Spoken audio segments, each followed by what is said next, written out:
PM Modi की Meerut rally में फिर चमनी बन गए जयंत।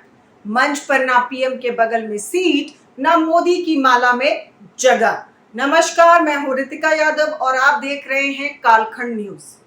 चुनावी ऐलान के बाद 31 मार्च का दिन पीएम मोदी और उनकी सरकार और विपक्षी गठबंधन इंडिया की जोर आजमाइश का एक बड़ा दिन रहा।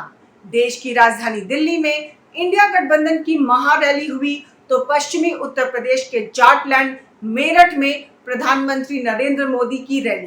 कौन किस पर भारी पड़ा, ये आंकलन तो चल रहे हैं, लेकिन खुद को पश्चिमी उत्तर प्रदेश का सबसे बड़ा जाट नेता मानने वाले राष्ट्रीय लोकदल के अध्यक्ष और एनडीए के सहयोगी जयंत चौधरी एक बार फिर चवन्नी ही नजर आए। पीएम मोदी के मंच से सामने आई तस्वीरें ही इसकी गवाही दे रही हैं। आपको वो तस्वीरें भी दिखाते हैं और चवन्नी शब्द से जुड़ा खुद जयंत चौधरी का किस्सा भी बताएंगे। पहले आप ये तस्वीर देखिए। मंच पर स्वाभाविक तौर पर बीच में प्रधानमंत्री नरेंद्र मोदी बैठे हैं, उनके एक और बीजेपी प्रदेश अध्यक्ष भूपेंद्र चौधरी और उसके बगल में केंद्रीय मंत्री और लोकसभा उम्मीदवार संजीव बालियान बैठे हैं। इस पहले फ्रेम में जाटों की राजनीति करने वाले सबसे मजबूत पार्टी और उसके सबसे बड़े नेता होने का दम भरने वाले जयंत चौधरी नजर नहीं आते हैं।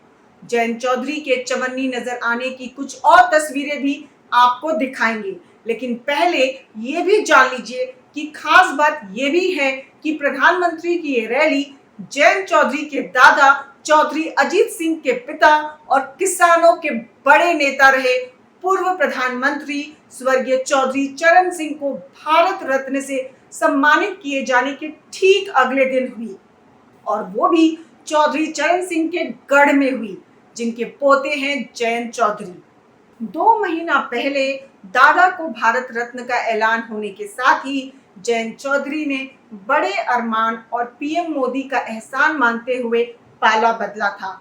उससे पहले जयंत एसपी सुप्रीमो अखिलेश यादव के साथ विपक्षी इंडिया गठबंधन में थे।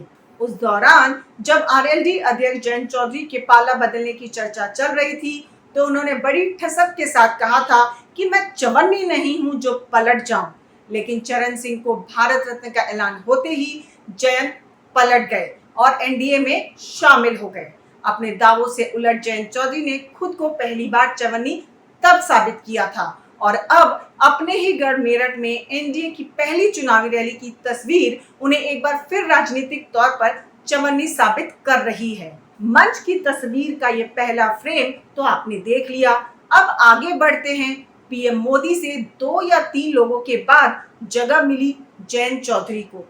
इतना ही नहीं, मंच पर जब प्रधानमंत्री सबसे मिल रहे थे तो जयंत से उनकी मुलाकात भी बस फॉर्मेलिटी ही नजर आई।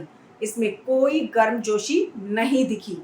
बारी जब विशाल माला पहनाने की आई, उस वक्त भी जयंत चौधरी को इस माला में पीएम मोदी के साथ जगह नहीं मिली। इतना ही नहीं, प्रधानमंत्री ने इस बात की फिक्र तक नहीं की और जब पीएम मोदी को किसानों के प्रतीक चिन्ह हल देकर सम्मानित किया गया, उस वक्त भी उसे थामने वालों में जयंत नहीं थे। हालांकि बाद में उन्हें इशारे से बुलाया गया तो रस्म अदायगी के तौर पर एक किनारे जयंत चौधरी ने अपना एक हाथ लगा दिया। अब इन तस्वीरों ने कई सवाल खड़े कर दिए हैं। वास्तव में तो ये सवाल उसी वक्त से हैं जब से जयंत चौधरी ने चवन्नी न होने का दम भरने के बावजूद खुद को पहली बार चवन्नी साबित कर दिया था। पहला सवाल तो यही कि जयंत चौधरी और उनकी पार्टी आरएलडी की किसानों के बीच कितनी साख बची है।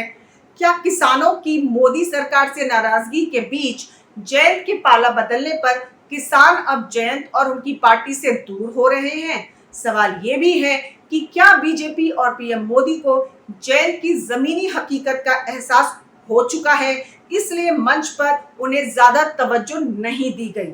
और सबसे बड़ा सवाल, क्या पीएम मोदी ने कभी भी जयंत चौधरी को ज्यादा तवज्जो नहीं दी? उन्हें एनडीए में लाने का इकलौता मकसद सिर्फ विपक्ष को तोड़ना और कमजोर करने की रणनीति का हिस्सा था, क्योंकि मोदी अच्छी तरह जानते थे कि पश्चिमी उत्तर प्रदेश में बीजेपी की हालत खस्ता है। ऐसे में विपक्ष को कमजोर करके ही बीजेपी की राह आसान की जा सकती है। क्या इसलिए जयंत को विपक्षी गठबंधन से अलग कर एनडीए में लाने के बाद अब बीजेपी और पीएम मोदी के लिए उनकी कोई अहमियत नहीं रह गई है।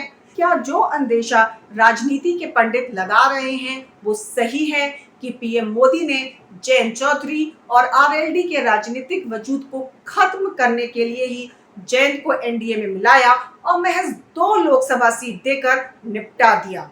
हमारा ये विश्लेषण आपको कैसा लगा?